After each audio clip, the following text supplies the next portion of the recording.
Hello, everyone. It's Wednesday, November the 2nd. Thank you so much for being with us and everything.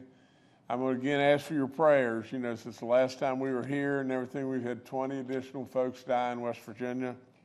And this puts our total at 7,534 people that we've lost. The 7,515th death was a 60-year-old male from Kanawha County. The 7,516th death, a 75-year-old male from Fayette County. The 7,517th death, a 79-year-old male from Kanawha County. The 7,518th death, a 76-year-old male from Fayette County. The 7,519th death, an 89-year-old female from Mineral County. The 7,520th death, an 88-year-old female from Braxton County. The 7,521st death, an 82-year-old female from Kanawha County. The 7,522nd death, an 84-year-old male from Raleigh County. The 7,523rd death, a 57-year-old male from Kanawha County. The 7,524th death, an 87-year-old male from Kanawha County. The 7,525th death, an 82-year-old female from Wyoming County. The 7,526th death, a 63-year-old female from Lewis County. The 7,527th death, a 69-year-old female from Raleigh County. The 7,528th death, an 87-year-old male from Marion County. The 7,529th death, an 83-year-old female from Jefferson County. The 7,530th death, a 44-year-old female from Nicholas County. The 7,531st death is 58-year-old female from Raleigh County. The 7,532nd death is 71-year-old male from Kanawha County. The 7,532nd death, a 71-year-old male from Wyoming County. The 7,533rd death, a 79-year-old female from Kanawha County. And the 7,534th death in West Virginia is a 70-year-old female from Kanawha County. I want to make absolutely certain that the 7,531st death was a 58-year-old female from Raleigh County. I ask for your prayers all the time. Please, please, please. If you know these folks, call them, go see them, reach out to them. The worst thing on the planet can be for all these wonderful families and their loved ones is to feel alone. Don't let them feel that feeling. Please send up your prayers and please call. Please go see them. Active cases in West Virginia, 970. New positive cases at 311. Daily positivity rate at 5.01.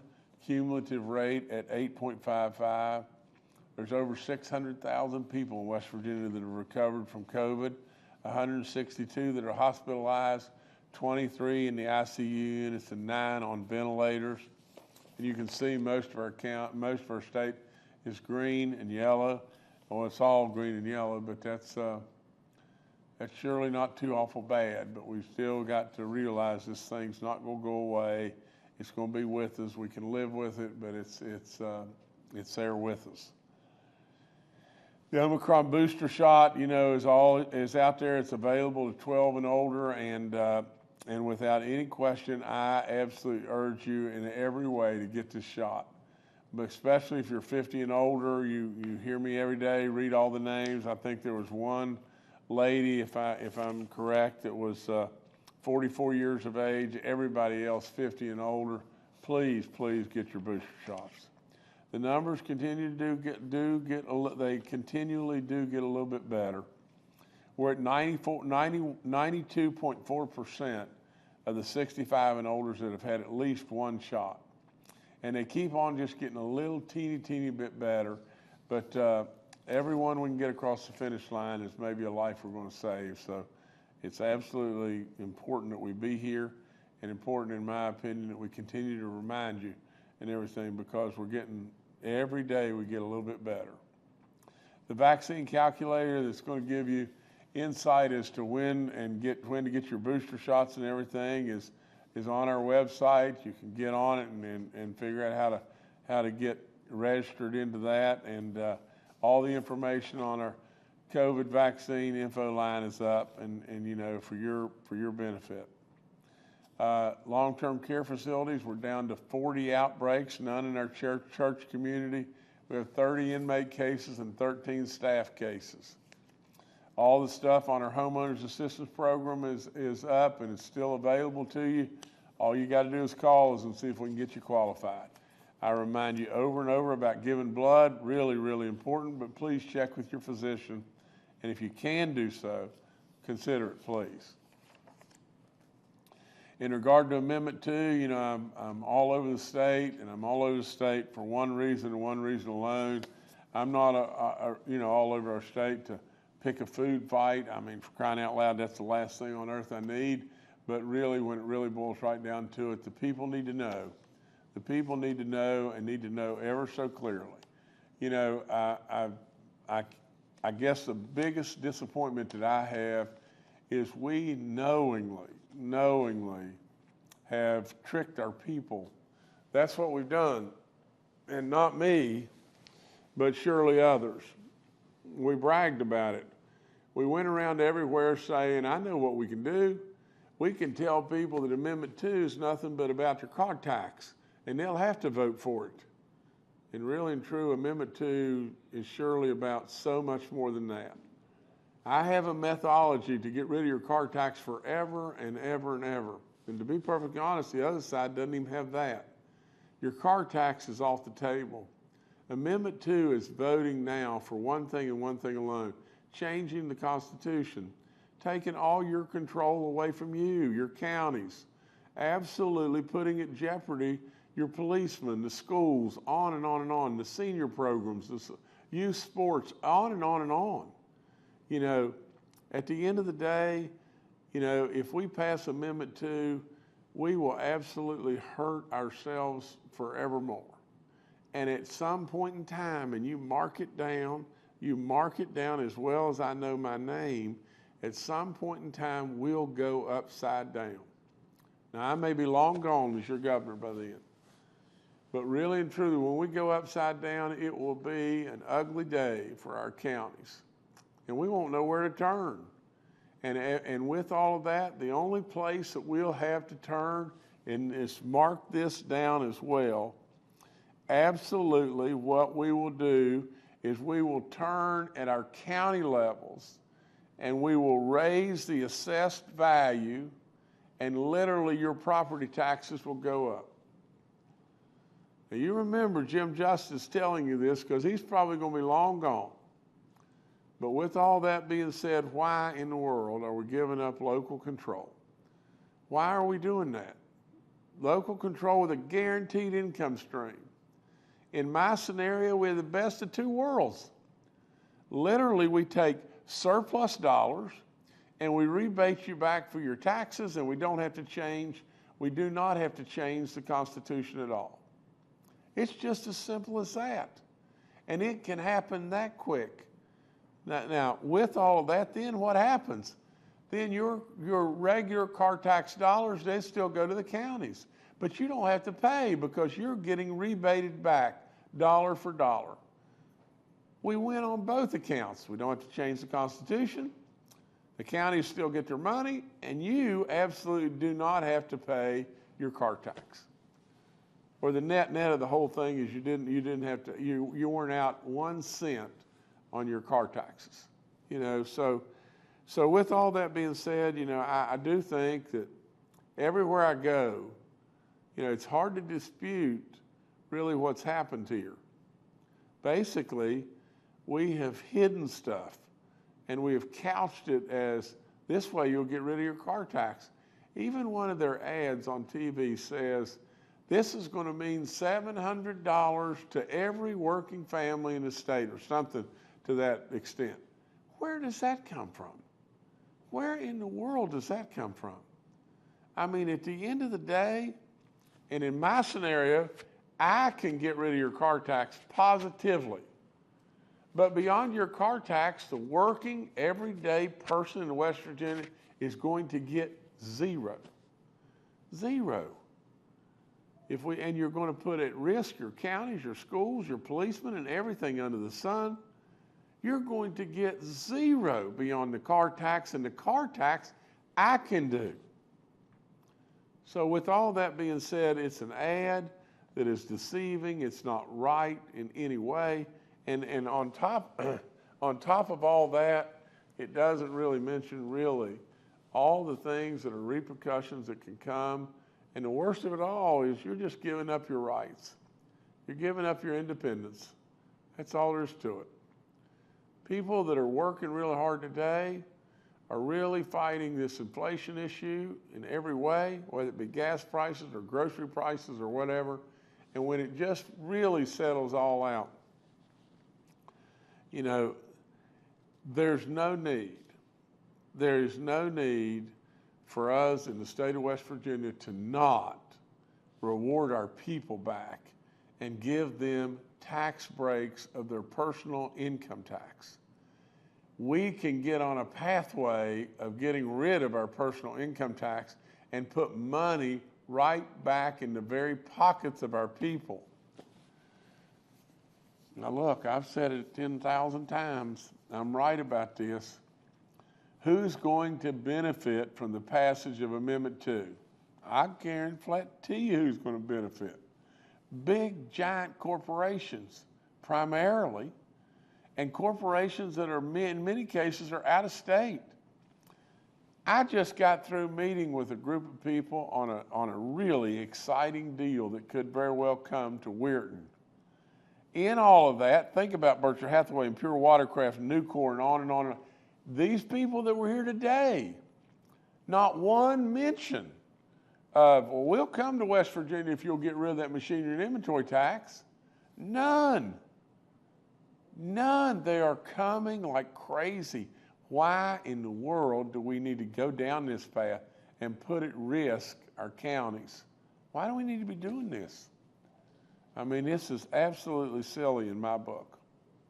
So at the end of the day, let me tell you just this, and I'll be quiet when I'm through with this comment, and it's just as simple as just this. You got working families out there that are really dealing with inflation and are hurting. We can cut their personal income tax after we get rid of the car tax. We can cut their personal income tax, and then all those folks live here. They live in West Virginia. They're going to spend that money in West Virginia. It becomes our own incentive program in West Virginia. Literally, at the end of the day, do we want to turn our backs on them and turn our backs on our counties and put all this control in Charleston and have the counties lose all that control? Do we want to really turn our backs on our own families and send all this money to giant corporations out of state? And then, if we have a bump in the road, and we will, and I want you to remember me sitting here telling you that, we will have a bump in the road. Now, I'll probably be long gone as your governor. But when we have that bump in the road and the counties are upside down, the next thing that'll happen is your taxes, property taxes on your homes and whatever will be raised. So the net of the whole thing, you can get rid of your car tax easy. You don't have to change the Constitution. Don't have to lose control at the county level and everything else. And you surely don't need your property taxes going up. That's what's going to happen. You know, I'm going to be in Wheeling tomorrow at 11 o'clock. You know, welcome anybody to come out and talk. And all we're doing is just discussing all the pros, the cons, and at the end of the day, if somebody wants to, you know, ask a question, I try to answer as best I can. Most every time I've had, you know, Secretary Hardy with me, and he's got a tremendous amount of knowledge, and we left him on the sideline, not me, but the other side didn't want to hear from him, and so nevertheless, he'll be with me, and there won't be any political tricks or anything like that. There'll just be straight talk from us, and at the end of the day, we'll let the voters decide. And when the voters decide, we'll be respectful. I would tell you just this, and this is honest to goodness truth, and you can investigate it any way you want to investigate it, but at the end of the day, if Amendment 2 passes, it will literally put millions of dollars into Jim Justice's pocket. And Jim Justice is sitting here with his companies, that's what it'll do. it will save millions of dollars to for Jim Justice. And Jim Justice is sitting here telling you don't do it. I didn't sign up to get my property taxes cut. I didn't sign up for a special perk for me. I didn't sign up for anything that I want, nothing. I signed up for you, and that's where I'm going to stand. Okay, here's something that, like I said the other day, it was really, really interesting, and this is a report that came out from the Tax Foundation. The Tax Foundation is the very, very group that everybody uses. Well, West Virginia is ranked 20th in the nation as the best business climate of anybody. They're ranked 20th in the nation. The states around us, all the states around us, Kentucky's 18th, but you can see Ohio's 37th and Pennsylvania's 33rd. I mean, for crying out loud, who wants to be Ohio and Pennsylvania? We're the ones that are really doing it. And on top of that, here's the thing that you've got to pick up on. Who's number one? Wyoming. Who's number two? South Dakota. Who's number three? Alaska. Who's number four? Florida. Who's number seven? Nevada. What do all those states have? They have no personal income tax. You know, the best. They're the best business climate. So much at stake here. You got to be really careful. We're going to be at the Culloden interchange here in just a few minutes and everything at 2 o'clock today. I'm holding a groundbreaking ceremony for the Culloden Interchange project. It's another project made possible by Roads to Prosperity. You know, it had been shelved for years and years and years, and now we're in full mode, and we're getting ready to have a wonderful interchange right there. And so lots and lots and lots of good stuff. It'll bring more and more growth to Putnam and Cabell County. You know, it's really good, really, really good. You know, Alzheimer's is something that is racing across this land, and it's been terrible in many, many ways for lots and lots and lots of folks. We'll be lighting up the Capitol in recognition and everything, and I have issued a proclamation declaring tomorrow as Alzheimer's Awareness Day in West Virginia. We'll also tomorrow, our Capitol Dome will be lit in the color teal, joining the Alzheimer's Foundation of America's annual Light the World in Teal initiatives to support Alzheimer's awareness. So please keep in prayer all those that are suffering this dreaded disease. Today I'm happy to announce the 2023 Almost Heaven Governor's Arts Exhibition. This year's exhibition calls for a one-of-a-kind postcard designs that illustrate your favorite West Virginia park, whether it be city, county, or state. And so all kinds of really great stuff that's happening and everything. This is all for our K through 12 kids and everything. The winners receive arts materials and all kinds of neat stuff in the amounts of $150 and $25 awards, and really, really good stuff. As far as our revenue numbers, October we knocked it out of the park again. It's really, really, really good stuff. You know, we were $147.8 million above estimate in October. That's all great, and we continue to just keep churning it out in West Virginia. And the last thing on earth I'm going to do is sit around and be ashamed of the fact that how good we're doing in West Virginia. We want to keep on doing good, and we're going to try with all in us to keep on doing good. Only thing I would just tell you is just this. I have been the business guy that has been mindful of the right way to run the store. And absolutely nobody that's got a good head on their shoulders about business would not step up and tell you that along the way, there's going to be bumps in the road. Right now, we're really cooking. We want to keep on cooking and everything. If we don't blow our legs off, we're going to try as hard as we can to do just that. And I think that's the last thing I've got, Let me make sure. Yep, that's the last thing I've got. Thank y'all. All right, thank you, Governor. Let's now go to Dr. Clay Marsh, our coronavirus czar. Well, good morning, and supporting what the governor has repeatedly told our state and continues to do so, that we still see people who are dying of COVID-19. In the country, our number of deaths per day has remained pretty stable at about 320 deaths a day.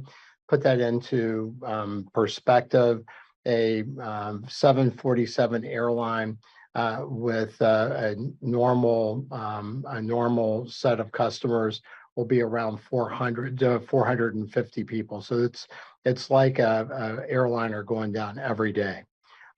We also know that the variants from COVID-19 are changing. And that is something that we're keeping a close eye on for West Virginia, as well as for the rest of the country. The variant that is changing now in the United States, and not quite yet in West Virginia, but we anticipate that we will see that happen in the next several weeks, is that the BA.5 variant, the Omicron variant, that's been the most common variant now for a pretty long period of time, is giving way to another set of mutations in the BA.5 variant, which is giving this new form of COVID-19 a higher ability to infect people and to avoid immune systems, particularly immune systems that are not informed by being up to date with vaccination. And these new forms of COVID-19 have changed from BA.5, and now they're called BQ1 and BQ1.1. And the combination of BQ1 and BQ1.1, and the last time that was assessed, account now in the US for about 27% of the total number of cases of COVID-19. And there's other variants in parts of the world, but the BQ1 and the BQ1.1 are the two variants that we are looking at very closely. In New York, we have seen a surge of BQ1 and BQ1.1, and hospitalizations have gone up from around average of 2,000 in July or so, now to around 3,000 a day. So it's not a dramatic surge like we've seen with the Delta variant, but it's still concerning. And we know that many people that are getting sick now with the BQ1 and the BQ1.1 variant are either unvaccinated or have not been vaccinated for over 6 weeks. And so we know that when we look at the new Omicron boosters that have been created, we have new data suggesting that these boosters work really well against the BQ1 and the BQ1.1 variants. So really good news in that way. But we also know that the number of Americans who have chosen to be vaccinated is still very low. And I know that either Dr. Amjad or General Hoyer will go through some of the more up-to-date numbers for our state. But nationally, it's about 7 to 8% of all eligible Americans have gotten the new Omicron booster shot, and only about 20% of Americans over 65 who are the ones that are at the highest risk for a lot of complications. So again, the BQ1, the BQ1.1 are the new variants that we're watching closely, and they are growing quickly like we've seen with other variants that have been dominant. So those are definitely the ones to keep your eye on. The other thing that I want to point out is there's a recent study that came out of the census data and was published in the Journal of American Medical Association. And what it suggested is that about 15% of Americans report who have had COVID before that they had developed symptoms that would be consistent with long COVID that would average about 2 months or so. And a smaller group of people had symptoms for longer. The average age of the people reporting these prolonged symptoms was about 40 years old, and a good number of women reported them more than men, which is interesting. And while that could be just a reporting sort of error, it also might give us insight. And also older people who got COVID were more likely to develop the symptoms of long COVID. And the really important finding in this study, in my opinion, was that what they found was the people that reported symptoms of long COVID, women or men, 87% of these people did not have any vaccination. So it looks like having vaccination to the COVID-19 virus, full two-shot vaccination to begin with, and staying up to date with your booster shot is really important, not only to protect you from hospitalization and death acutely from COVID, but also potentially to protect you from the consequences of long COVID. So thank you very much. All right, thank you, Doctor. Next to retired Major General Jim Hoyer, the director of our Joint Interagency Task Force. Good morning. Just to reinforce what the governor and Dr. Marsh have laid out, you heard the governor list off a number of older West Virginians that we, again, have lost. Dr. Marsh talked about those national numbers of Americans that we've lost, and we know that more people have been hospitalized from Omicron infections than any other variant. And those are the reasons why the governor continues to press this team to do outreach, to do education, to be on these events, to support events out there in the communities, to include, we continue to support a number of efforts with businesses, retailers, other organizations, to do events to get those folks those booster shots, in particular that Omicron booster shot. Our number for 18 plus is actually at 11.69%, so ahead of the national numbers, but not nearly as the governor and Dr. Marsh, Dr. Amjad, and Secretary Crouch have all pointed out, not nearly the number we need to best protect the citizens of our state. We are running at about or above the national average for over 65. So again, please use, if you have questions, use the vaccine due date calculator at vaccinate.wv.gov. If you want to talk to someone directly, you can use the vaccine info line at 1-833-734-0965. And it's also, we receive regularly questions from folks, can I get my Omicron booster and my flu shot at the same time? Yes, you can. And it is actually now considered a best practice to do both at the same time. So again, please pay attention. We've got to get more West Virginians the flu and the COVID vaccine.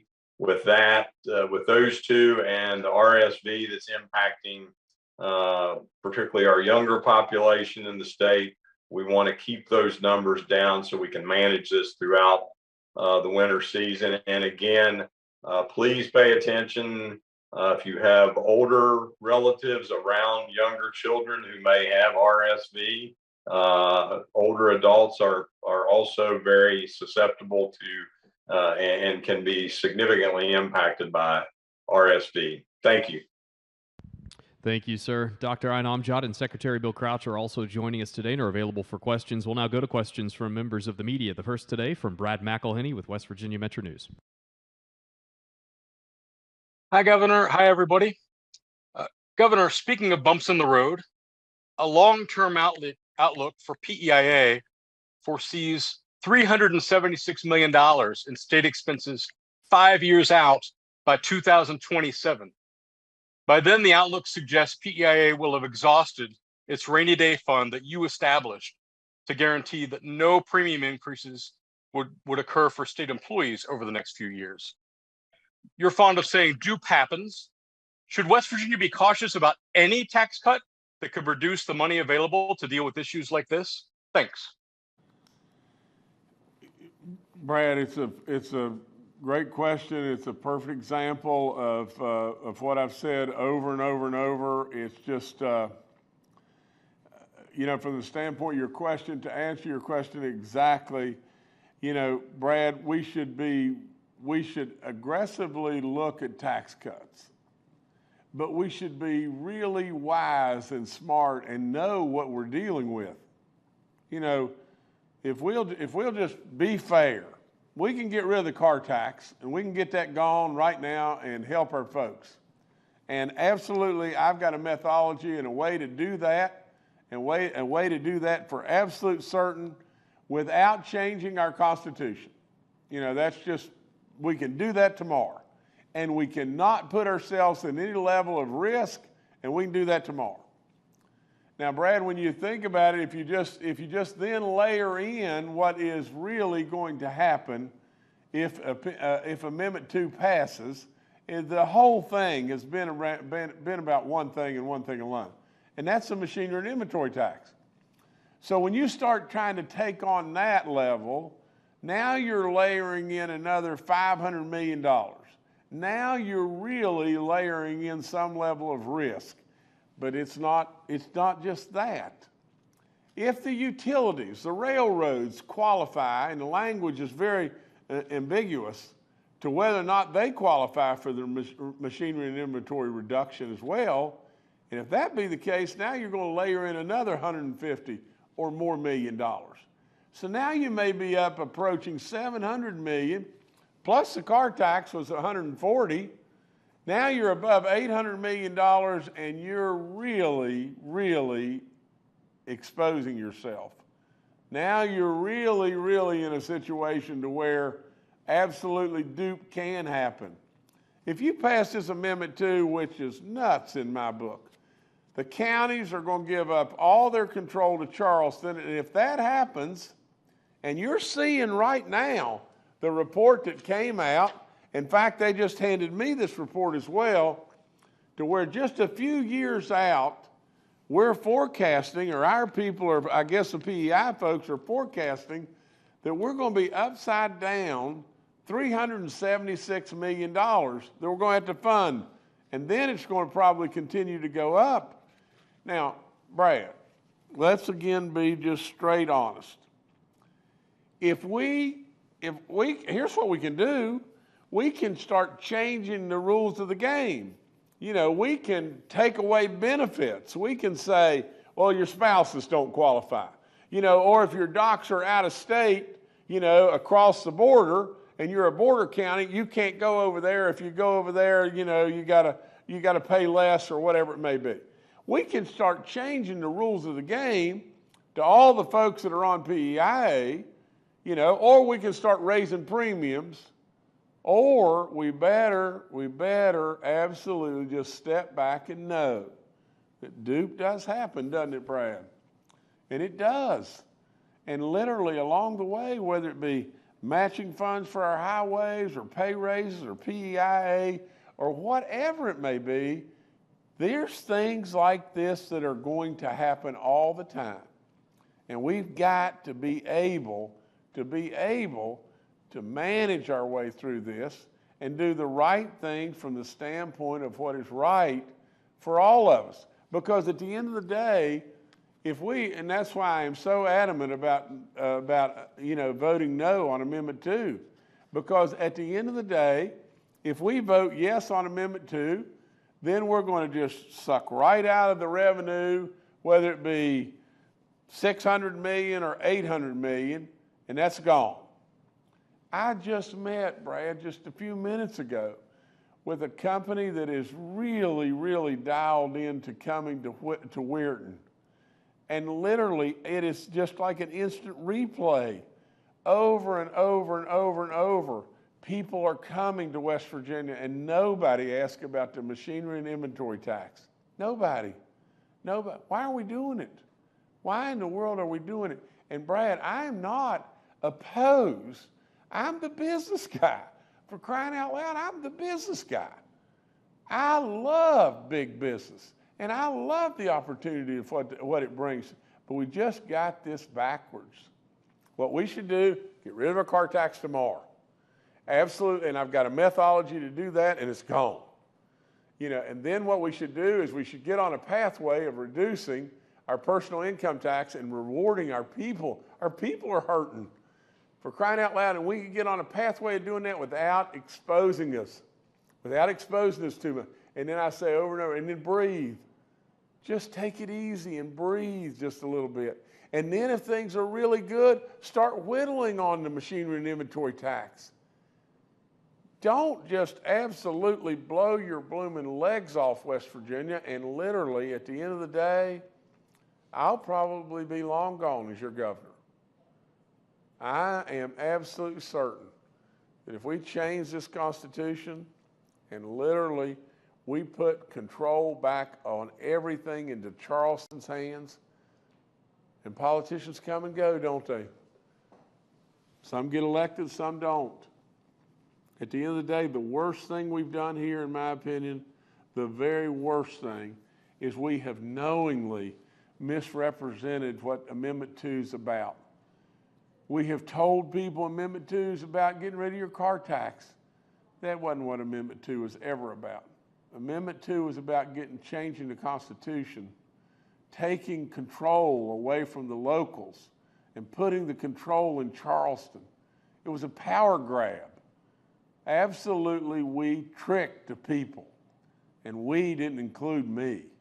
That's all there is to it. And we strutted around and bragged about it.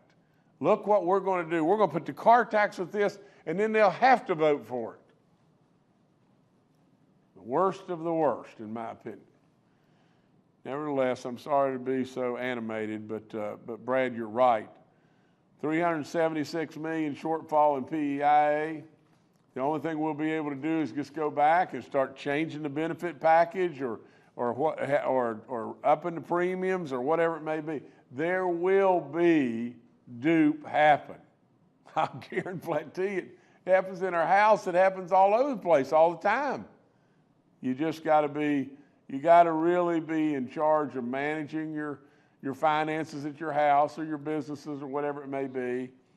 There's so many things we could do, Brad. We could get rid of the car tax. That's first and foremost.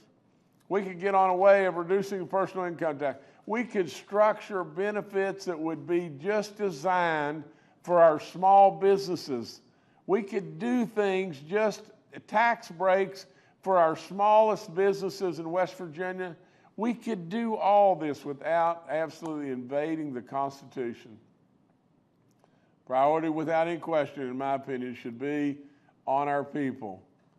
You know, last thing is I tell you this, and Brad, it's fact. Watch the commercial on TV that is pushing the passage of Amendment 2. It says your family is going to end up with a $700 tax break. You know, well, now just think about it. Just think about it. I can positively promise you getting rid of your car tax. I can do that tomorrow. Absolutely promise it. Beyond that, what's the working family going to get? What are they going to get? They're not going to get another blooming dime.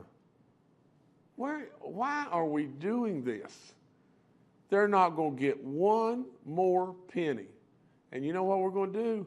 We're going to send our money out of state. We're going to send the big giant blocks of this money out of state forevermore to big giant companies, whether they be Walmart or whomever it may be, Dow Chemical. And I'm not opposed to the giant companies, but they're doing pretty dadgum good.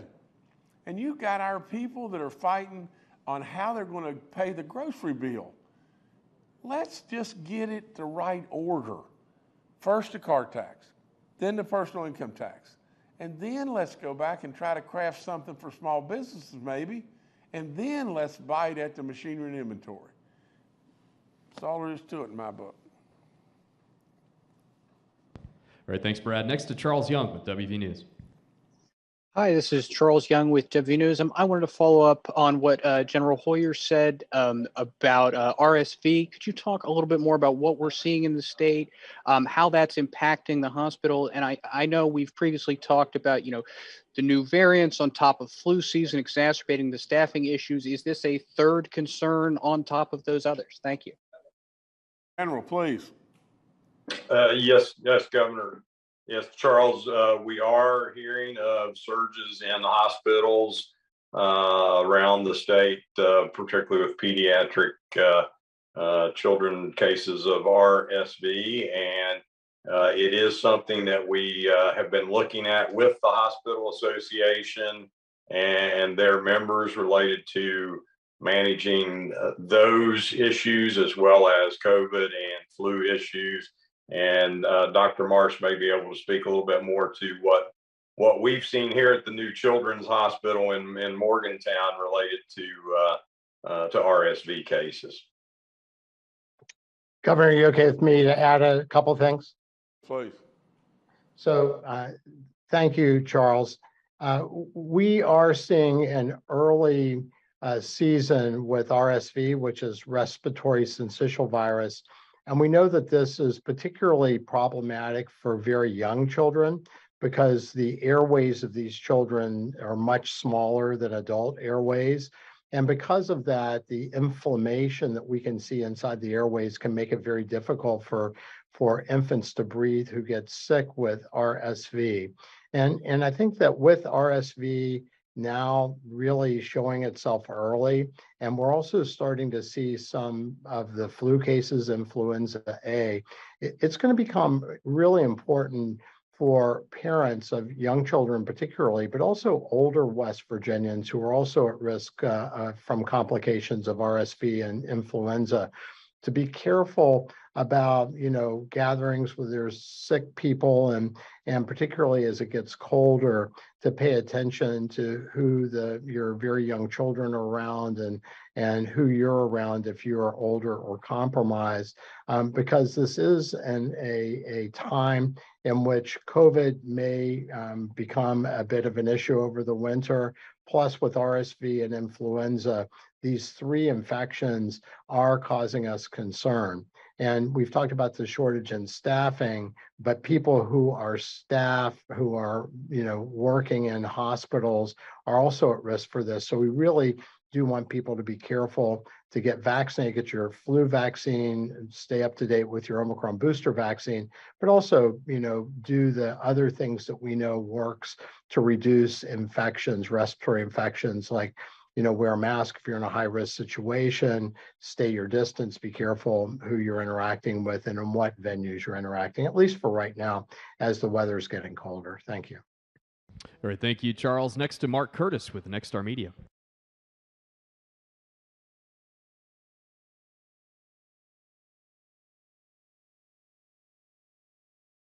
There we go. You'd think I'd learned this by now.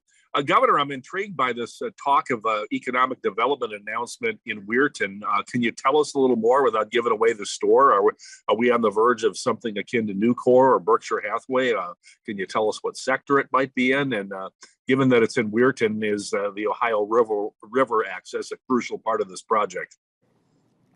Well, the river is absolutely crucial, and I really, I'm kind of looking for somebody on my staff to tell me if I can tell you more. I'm probably been told now, that I've probably told you maybe enough, if not too much, but I can tell you the river is crucial, and I can also tell you that from the standpoint of we're very fortunate, to have rail and air and water is all across our state in many different places, and that's really crucial and it's really good. But I think it would be fair to say that we're looking at, this company is looking at a lot of the properties and everything where some of the existing steel works, went on, and so this could, if this becomes a reality and everything, it is substantial, and it could end up right in downtown Weirton, to tell you the truth. All right, thanks, Mark. Next to Stephen Adams with Ogden Newspapers. Hello, Steve Adams of Ogden Newspapers here.